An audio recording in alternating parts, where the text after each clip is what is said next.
আসসালামু আলাইকুম গাইস, কেমন আছেন আপনারা? আশা করি ভালো আছেন। আমিও আলহামদুলিল্লাহ ভালো আছি। আজকে আমি আপনাদের সাথে খুবই মজার একটি গরুর মাংসের রেসিপি শেয়ার করতে যাচ্ছি। আর তার আগে যারা আমার চ্যানেলে নতুন তারা আমার চ্যানেলটি অবশ্যই সাবস্ক্রাইব করে নেবেন। প্রথমে আমি একটা স্পেশাল মশলা এখানে রেডি করে নেব এই গরুর মাংস রান্না করার জন্য। এখানে আমি 2 টেবিল চামচ জিরা, 2 টেবিল চামচ ধনিয়া, 1 টেবিল চামচ সনফ, 2 পিস দারচিনি, আধা চা চামচ এলাচ, আধা চা চামচ লং, আধা চা চামচ 1 টেবিল চামচ ব্ল্যাক পেপার বা গোলমরিচ, 1 পিস জয়ত্রী আর 2 পিস কালো এলাচ আর 3 থেকে 4 পিস শুকনো মরিচ দিয়ে ভালো করে টেলে নেব। শুকনো মরিচটা আমি দিতে ভুলে গিয়েছিলাম, পরে আমি আলাদা করে আবার অ্যাড করে দিয়েছি। তো যাই হোক, সবগুলো স্পাইসেস আমি কিছুক্ষণের জন্য একটু টেলে নিয়েছি। এরপর একটু ঠান্ডা করে তারপর একটা মিক্সার জারে ভালো করে ব্লেন্ড করে নিয়েছি। যদিও আমার সবটুকু প্রয়োজন হয়নি, বাকিটুকু একটি কাচের জারে আমি সংরক্ষণ করে রেখেছি। এরপর আমি 2টো পেঁয়াজ একটু ছোট করে কেটে চপারে দিয়ে ভালো করে চপ করে নিয়েছি। আর মাংসগুলো আগে থেকে আমি ভালো করে ধুয়ে কেটে নিয়েছিলাম। এখানে প্রায় আমি 3 কেজি মাংস নিয়েছি। আর এখন মাংসটি মেরিনেট করার পালা। প্রথমে চপ করা পেঁয়াজটা দিয়ে দেব। এরপর আদা রসুনের পেস্ট দিয়েছি 3 টেবিল চামচ, লাল মরিচের গুঁড়া দিয়েছি 3 চা চামচ, আপনারা আপনাদের স্বাদ মতো মরিচটা দিতে পারেন। হলুদ দিয়েছি 2 চা চামচ।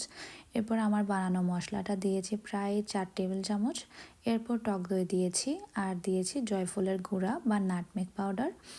এই মশলাটা মাংসকে টেন্ডার করে, তাই এটা দিয়ে দিব 1 চা চামচ আর পরিমাণ মতো লবণ। আর আজকে আমি মাংসটা সরিষার তেল দিয়ে মেরিনেট করব। প্রায় 4 টেবিল চামচ সরিষার তেল দিয়ে দিয়েছি। এবার ভালো করে মেরিনেট করে মাংসটা কিছুক্ষণের জন্য রেখে দিব। আপনারা চাইলে একদিন আগে থেকে মাংসটা মেরিনেট করে রাখতে পারেন। আমি খুবই সময় নিয়ে মাংস মেরিনেট করতে পছন্দ করি, এতে করে মশলাটা ভালো করে মাংসের গায়ে লেগে যায়। রান্নার জন্য একটি পাত্রে পরিমাণ মতো তেল দিয়ে কিছু গোটা মশলা দিয়ে দিলাম। এখানে তেজপাতা, লং, এলাচ আর দারচিনি দিয়েছি। এরপর পেঁয়াজ দিয়েছি প্রায় 1.5 কাপ পরিমাণ। এরপর পেঁয়াজটি গোল্ডেন ব্রাউন হওয়া পর্যন্ত ভেজে নিলাম।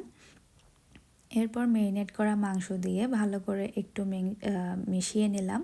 কিছুক্ষণ মাংসটা কষিয়ে মশলার পানিটা দিয়ে দিলাম। এরপর ঢাকনা দিয়ে ঢেকে কিছুক্ষণের জন্য চুলার আঁচটা হাই স্পিডে রেখে রান্না করলাম। আর যখন চুলায় মাংসের বলক চলে আসবে তখন চুলার আঁচটা কমিয়ে মিডিয়াম লো স্পিডে দিয়ে মাংসটা রান্না করে নেব। যখন মাংসটি 80% কুক হয়ে যাবে তখন টমেটো ও কাঁচামরিচ দিয়ে কুচি করে দিয়ে দিলাম। মাংস রান্না করার পর গ্রেভিটা ঘন হয়ে আসা পর্যন্ত চুলায় রেখেছি। আর খুবই সুস্বাদু, জিভে জল আসার মতো গরুর মাংস রান্না হয়ে গেল। একই রকম গরুর মাংস খেয়ে একঘেয়েমে চলে আসলে আপনারা এই রেসিপিটা ফলো করতে পারেন। আজকের জন্য এখানে শেষ করছি। আল্লাহ হাফিজ। আবারও হাজির হব নতুন কোনো রেসিপি নিয়ে। সবাই ভালো থাকবেন আর আমার জন্য অবশ্যই দোয়া রাখবেন।